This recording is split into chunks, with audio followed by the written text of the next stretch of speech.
Hola, ¿qué tal? Mi nombre es Noemí Hernández y bienvenidos a mi canal.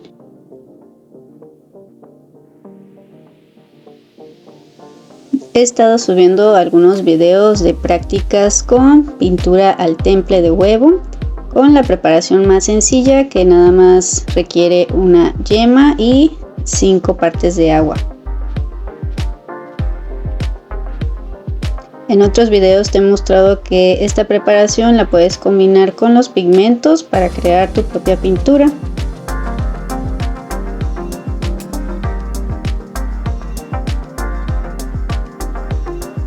El temple de huevo es una pintura muy brillante, acuosa, pero es más cubriente que la acuarela. Y en esta ocasión estoy trabajando simplemente con papel opalina, trabajando con un dibujo previamente trazado.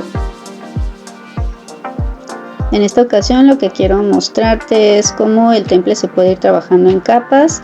Y por ejemplo, ya que tienes un color de fondo, puedes ir agregando algunas líneas que si te fijas son bastante cubrientes, y por lo mismo de la acuosidad del temple puedes trazar de inicio a fin sin tener que estar repasando demasiado las líneas.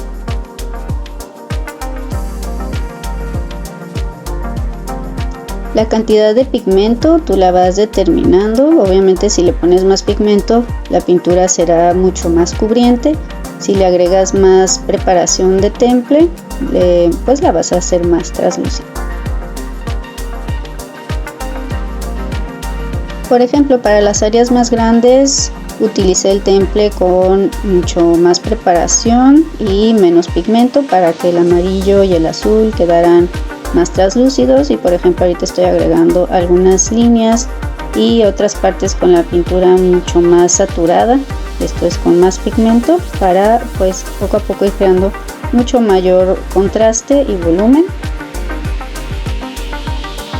Y bueno, además para que las líneas estén mucho más marcadas.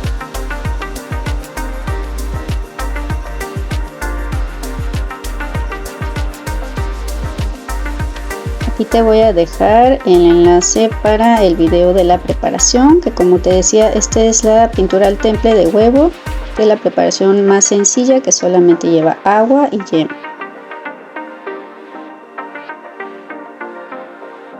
Y listo, así nos quedó nuestro ejercicio.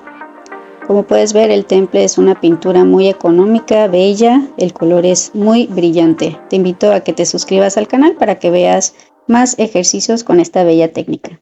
Hasta pronto.